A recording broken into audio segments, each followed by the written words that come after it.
Notre invité est avec nous. Pourquoi? Parce que vous le savez, depuis le mois d'août, le PDCI est contraint d'opérer un certain nombre de changements au cœur de son organisation. Comment le parti s'organise et pourquoi faut-il qu'il s'organise? Les raisons, on en débattra sans doute avec notre invité. Très bien. Bonsoir Jean-Yves Esso.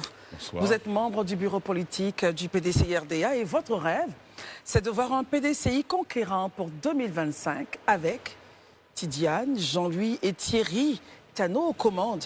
Voilà. Vous estimez que ces trois personnages-là pourraient donner un autre visage et pourquoi pas faire gagner le PDCI. Première question pour vous. Tidiane, Jean-Louis et Thierry, concrètement, qui est-ce que vous voyez comme président, Monsieur Jean-Yves Esso? Écoutez, déjà merci de m'offrir C'est votre plaisir. ce plateau très connu et très suivi. Je vous dirais que le PDCI a un problème de riche. Parce qu'effectivement, vous venez de citer, et il n'y a pas que ces trois-là, vous venez de citer une belle brochette de la nouvelle génération du PDCI. On ne peut pas se plaindre de cadres comme Jean-Louis Billon, comme Thierry Thano et comme Tidiane Thiam. Tout à fait. La question essentielle, c'est de savoir comment on fait pour sortir de l'opposition. Ça fait 23 ans qu'on est dans l'opposition. Comment on fait pour y aller? Voilà la question essentielle. C'est comme un entraîneur de football. Il regarde son banc et il choisit, si ce n'est le meilleur, en tout cas la meilleure composition qui permette de faire tomber l'adversaire. Très bien. Je passerai peut-être la parole aux autres, mais vous ne répondez pas à la question, Jean-Yves Esso. Justement, moi, c'est sûr que je revenais. Vous avez fait un top 3, même s'il y a une belle brochette. Monsieur Billon, Thierry Thano et Tidiane Thiam. Est-ce que finalement, dans vos subconscients, ce n'est pas Billon que vous voyez comme président? Écoutez, moi... Le classement est déjà fait, un peu quand même. Mais vous savez... Il a mis Thiam en premier. Il a mis Thiam en premier. Non, mais vous savez, moi, je n'ai pas la langue de bois. Je me suis déclaré, ça va faire maintenant un an et demi, 2 ans. J'ai une préférence pour Tidiane Thiam, ça je l'ai annoncé. Mais moi, je ne suis qu'un membre du bureau politique parmi 2500. Le collège électoral du Congrès, c'est 7500 personnes. Alors, que vaut ma voix parmi 7500 personnes qui vont voter? Mais c'est clair que ça fait à peu près une vingtaine d'années qu'on est dans l'opposition, avec tous ceux qu'on a cités. Le seul élément nouveau qui apparaît dans le monde politique du PDCI, c'est M. Tidiane Thiam. Alors pourquoi ne pas essayer un nouveau? Très bien. Voilà. Alors, une question quand même. Le PDCI donc, est frappé par la disparition du président Henri Konan Bédié. Comment en interne on vit ce moment de démocratie qui va permettre justement au PDCI de montrer ce qu'il est comme parti? Comment on vit ça en ce moment à travers toutes ces instances, bureaux politiques, etc. Alors c'est ça, ce qui est extraordinaire au PDCI, c'est que malgré tous les problèmes qui surgissent autour du PDCI, parce que on a quand même, je vais essayer de vous rappeler, on a quand même une série de décès qui nous est tombée dessus. Exactement. On a commencé par le chef, par le patron. Ensuite, ça a été le numéro 2, donc le général Ouassénan. Juste derrière, on a eu mon jeune frère, de qui j'étais très proche, Pascal Bracquenand. De Dalois, Juste derrière, on a le ministre Jeanne Lasme, qui est mon oncle. Le temps de respirer un petit peu, on a le doyen Cheikh Nassila qui vient de partir.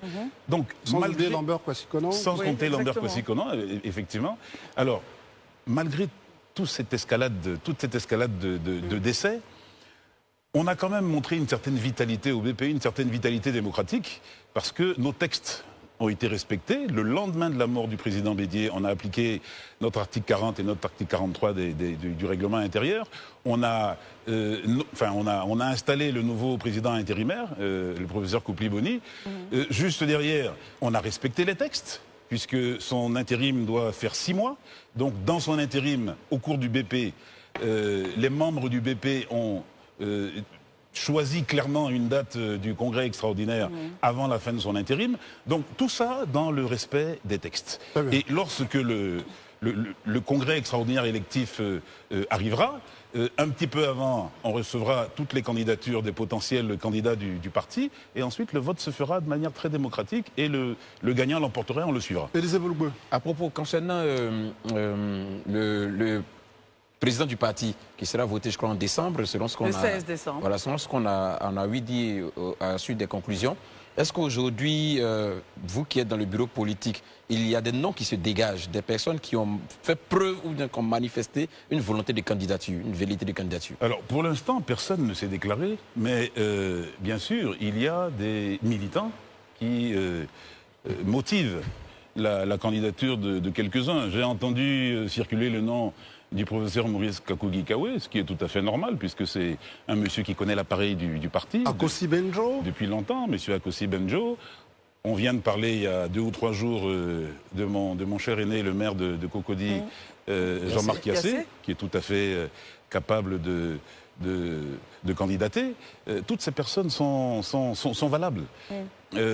Alors effectivement, il y a également des partisans du ministère qui sont en train de se faire entendre pour qu'ils viennent dans la danse. Pardon, je réagis à propos du ministère. Je pense qu'on est dans la même longueur d'onde. On a vu que dans les critères, il y avait des critères qui avaient été dictés pour être président, et quelque part on a lu qu'il fallait être président dans le bureau politique 10 ans sans discontinuer. Pensez-vous que le ministère le remplit? Est-ce qu'il y a pendant 10 ans sans discontinuer, il a été membre du bureau politique? Alors, moi j'ai pas à penser. On donne les faits. Alors, oui, les faits, justement, c'est les faits. C'est vrai qu'il y a beaucoup de désinformation. C'est ça. Le ministre Tidjane Thiam est membre du bureau politique depuis 1996. Il a été nommé au 10e congrès du BP en 1996.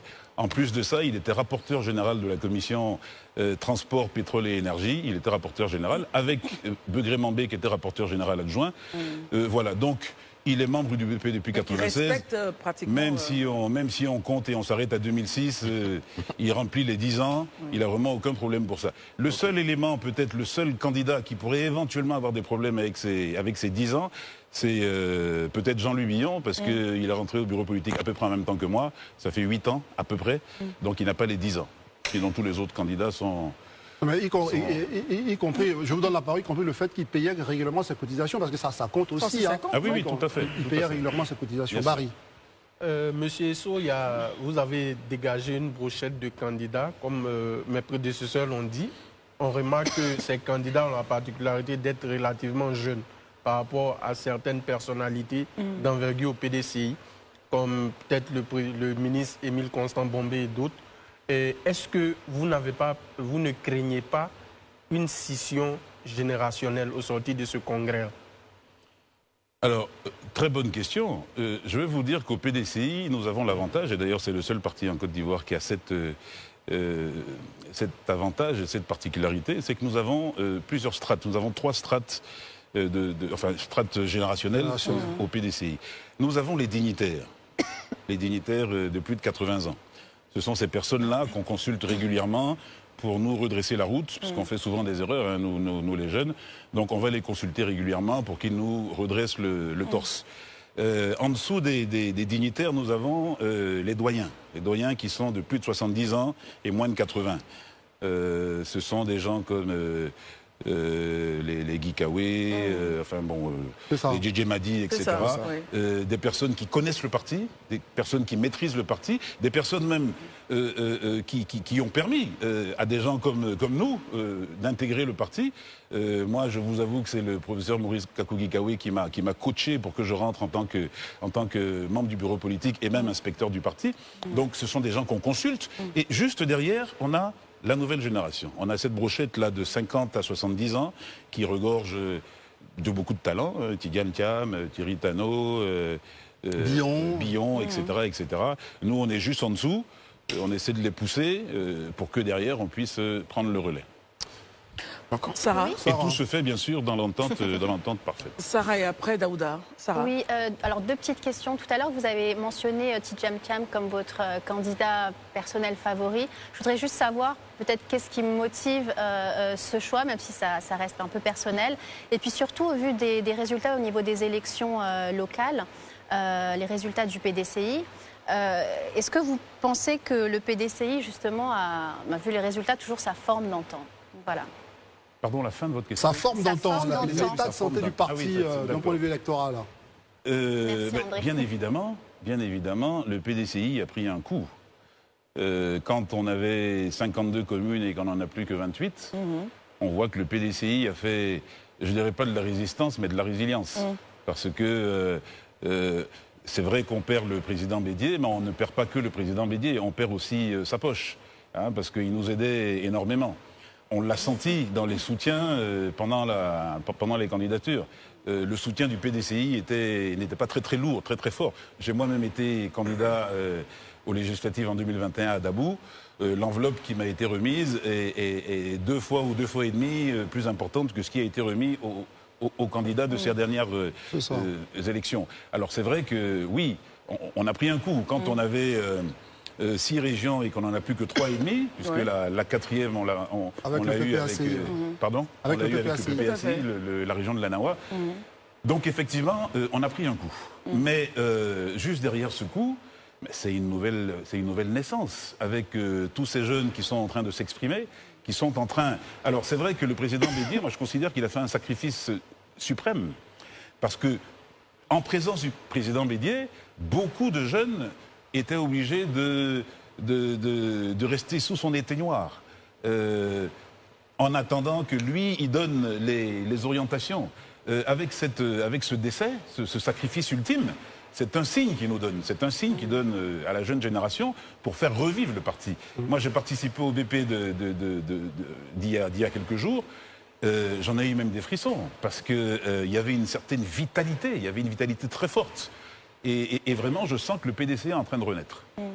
Moi, ce que je veux savoir, c'est qu'aujourd'hui, on parlait de la souffrance du PDCI. Même si le PDCI est en train de renaître, vous êtes dans le renouveau, mais vous avez connu une certaine souffrance avec ces élections-là. Est-ce qu'aujourd'hui, le PDCI ne souffre pas, n'est pas en train de se prévaloir de ses propres turpitudes, où vous avez perdu le coche en 2020? Parce que je me dis, est-ce que ce n'est pas en 2020 que vous êtes resté à l'opposition jusqu'à aujourd'hui? Parce qu'en réalité, le 3e point qui valait à lui seul un 2e mandat, est-ce que c'est pas ce qui vous a fait perdre et rester à l'opposition jusqu'à aujourd'hui? Je ne comprends pas la question. L'idée, pour moi, c'est que je vous demande clairement, est-ce que si le PDC était parti aux élections en 2020, il ne serait pas au pouvoir aujourd'hui? Ah ok, d'accord. Bah, écoutez, si vous me demandez ça à moi, moi je donnais mon avis dessus. La politique de la chaise vide n'a jamais marché. J'ai été très déçu qu'on décide de faire un boycott. Ça, c'est mon avis personnel. Maintenant, ce n'est pas depuis cette défaite, enfin, je ne dirais même pas défaite, puisqu'on n'y a pas participé, ce n'est pas depuis cette non-participation en 2020 qu'on est dans l'opposition. On est dans l'opposition depuis 2018, quand on a décidé de sortir du RHDP. Et donc, depuis 2018, nous fonctionnons comme des opposants. Avant ça, il y a des choses qu'on n'aimait pas trop, mais on ne pouvait pas trop parler, puisqu'on était dans une coalition. Donc, j'estime que 5 ans d'opposition vraie pour le PDCI nous a servi et nous a appris à mieux, comment dire ça, à mieux négocier le tournant de 2025. Mais qu'allez-vous faire maintenant? Justement, c'est ce que nous sommes en train de faire. Nous nous occupons d'abord de mettre nos fondations en place. Il nous faut un président. Après, nous allons partir à peut-être un congrès pour toiletter les textes. Les textes du parti. Après, nous allons peut-être partir, enfin pas peut-être, nous allons partir à une convention pour choisir le candidat du PDCI. Une fois qu'il sera choisi, toute la machine va se mettre en branle pour le lancer en campagne. Très bien. Élisée. Ok, votre dernière réponse me conforte dans la thèse selon laquelle, parce que je me posais la question de savoir si effectivement les 20 et quelques ans d'opposition dont vous parlez étaient réels. Mais là, avec votre dernière réponse, je me rends compte que c'est moins que ça. Mais la question est la suivante. Tout à l'heure, vous avez stratifié un peu le PDCI et on s'est rendu compte que vous êtes arrêté de la période de 50 à 70. Est-ce que vous ne donnez pas de l'eau au moulin à ceux qui pensent qu'au PDCI, les jeunes n'ont vraiment pas de place en réalité si on n'a pas plus de 50 ans? Tout à fait. Alors, non, moi je vous ai stratifié les différentes catégories d'âge. C'est vrai que j'aurais pu continuer jusqu'à 20 ans. Mais à chaque niveau d'âge, les personnes font ce qu'elles doivent faire. Si jamais je ramène tout ça à mon ethnie, à Djoukrou, nous avons 7 classes d'âge. C'est stratifié. Chacun sait ce qu'il a à faire. Quand tu as 60 ans, tu es ce qu'on appelle un nébébou. Tu portes un chapeau, tu es le chef. Quand tu es en dessous de ça, tu prépares le chef. Entre 50 et 60, tu prépares le chef. Entre 40 et 50, tu apprends de ceux qui préparent le chef, etc., etc. Donc chacun a son rôle. Et je peux même dire que les jeunes en dessous de 50 ans sont en train de pousser très fort. Moi, j'ai la chance d'être dans la charnière entre jeunes et vieux, on va dire, hein, jeunes et moins jeunes. Alors, je peux vous dire que de 45 à 50 ans, et même de 40 à 50, les jeunes sont en train de faire revivre le parti. Dites-moi, juste avant de vous permettre, est-ce que finalement le PDCI n'est pas un parti qui a un peu peur de la démocratie? Parce qu'on ne comprend pas. Là, vous sortez d'un bureau politique qui met en évidence les règles du parti, etc. Mais personne n'a envie de se déclarer candidat. Il y a une forme comme ça de... Comme si on était tétanisé, on avait peur des règles de la démocratie. Est-ce que ça, ça ne ramène pas encore le PDCI à un trop vieux parti comme ça? Mais écoutez, moi je suis surpris de votre question, puisque tous les partis sont comme ça, et même d'ailleurs, au niveau des élections présidentielles, c'est toujours comme ça. C'est de la stratégie politicienne. Je ne connais pas un candidat à la présidentielle qui s'est déclaré un an avant. À part Jean-Louis Billon qui a déclaré ses velléités et qui s'est rétracté. Mais même le président Ouattara n'a jamais dit qu'il était candidat. Mais pour la gestion quand même du parti, on peut quand même avoir un peu de démocratie. Mais justement, c'est le respect du parti. Mais c'est le respect de la démocratie. Parce que qu'est-ce que ce serait antidémocratique que de commencer à déclarer sa candidature alors que nous n'avons pas encore fini de structurer nos fondations? Tout le monde se tait, on structure les fondations, on a un président... Pour un vieux parti comme dès qu'il a... Il y a encore des fondations à structurer. Non, mais nous avons perdu notre président. Donc derrière, ça a été un cataclysme. Donc derrière, effectivement, c'est le premier bébé qu'on fait après le décès du président. Alors Jean-Yves Esso, quel est votre regard de l'alliance avec le PPACI? Alors, toute alliance est bonne lorsque les tenants de ces alliances sont honnêtes jusqu'au bout, que ce soit avec le PPACI, que ce soit avec d'autres partis. C'est clair que à deux, c'est mieux que tout seul pour combattre un géant. Et en face de nous, nous avons un géant. Alors c'est vrai que si les alliances sont contre nature, si les alliances sont malhonnêtes, on sera obligé d'y aller seul. Mais c'est mieux d'y aller avec une aide. Barry. Et qu'en est-il de votre allié historique, le RHDP? Est-ce que dans un avenir proche, on ne peut pas y retrouver le PDCI dans une autre alliance avec le RHDP? Alors, merci pour cette question piège, mais je me rangerai tout simplement derrière mon président qui, avant son décès, a dit clairement, lors du 16e BP à Daoukro le 29 septembre, auquel j'ai participé, que toutes les alliances seront revues, scrutées, pour être sûres de se servir des expériences passées pour faire le meilleur choix. Donc la porte n'est pas fermée avec le RHDP. C'est le président qui a dit ça. C'est son testament. C'est son héritage et je pense que manifestement vous allez marcher là-dessus. Tout à fait. Oui, j'aimerais juste revenir pour une dernière question. Quelles sont vraiment les chances du candidat Tidjane Thiam et est-ce qu'il ferait l'unanimité au sein du parti? Alors, là, vous posez la question à un convaincu. Alors, c'est vrai que je serais pas... J'ai envie de voir ça aussi, de mon vivant. Pardon? J'ai envie de voir ça aussi de mon vivant. Alors, c'est vrai que je ne serais pas objectif. Mais pour moi, Tidjane Thiam est le meilleur candidat possible que le PDCI n'a jamais eu à présenter à une élection présidentielle. Très court. Il pourra supporter de sa poche comme le président Bédier? Bah, écoutez... je vais pas étaler. Voilà, c'est le prix à payer. Je pense qu'il en est conscient. Mais moi, coup de question de Daouda. Coup de question parce qu'aujourd'hui, c'est le meilleur candidat selon vous, M. Thiam. Est-ce que pour vous, quand on regarde, il y a une certaine forme de bicéphalisme au PDCI, est-ce que c'est bien pour lui de partir comme président du PDCI quand on sait qu'il peut être le candidat du PDCI en 2025?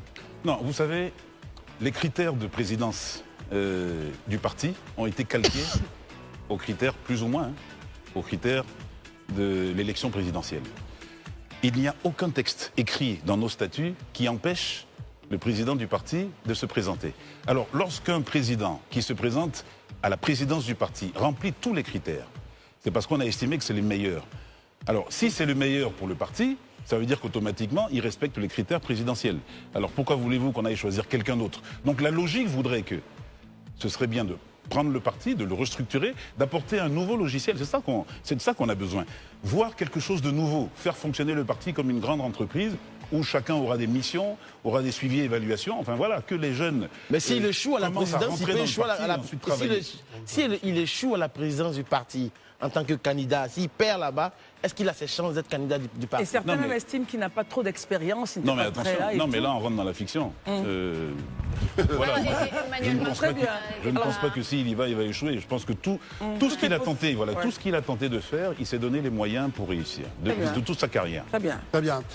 Nous étions avec vous, Jean-Yves Soessis, membre du bureau politique et inspecteur du PDCI-RDA.